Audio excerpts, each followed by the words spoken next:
Pawan Kalyan versus Allu Arjun fans రగడ రోజు రోజుకి ముదిరిపోతోంది. చెప్పను బ్రదర్ అనే ఒకే ఒక డైలాగ్తో పవన్ ఫ్యాన్స్ కి యాంటీ అయిపోయాడు బన్నీ. అప్పటి నుంచి బన్నీ ఎప్పుడు దొరుకుతాడా అంటూ పవన్ ఫ్యాన్స్ ఎదురు చూడటం మొదలుపెట్టారు. ఆఖరికి దువ్వాడ జగన్నాథం టీజర్ తో అడ్డంగా దొరికిపోయాడు బన్నీ.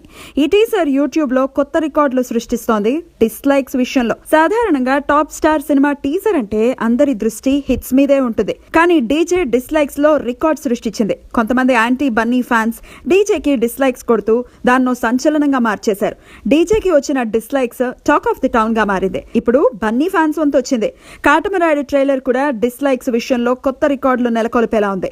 ఇప్పటి వరకు ఈ ట్రైలర్ కు 45,000 డిస్లైక్స్ వచ్చాయి. త్వరలోనే లకారం పూర్తవటం ఖాయంగా కనిపిస్తోంది. డీజే డిస్లైక్స్ విషయంలో ఫ్యాన్స్ ఎలా మాట్లాడుకున్నారో ఇప్పుడు కాటమరాయుడు విషయంలోనూ అలానే ఆసక్తికరంగా మాట్లాడుకుంటున్నారు. రే నన్ను రెచ్చగొట్టకండ్రా అనే పవన్ కళ్యాణ్ డైలాగ్ తో కాటమరాయుడు ట్రైలర్ మొదలైంది. ఇప్పుడు పవన్ ఫ్యాన్స్ ని రెచ్చగొట్టేస్తున్నారు.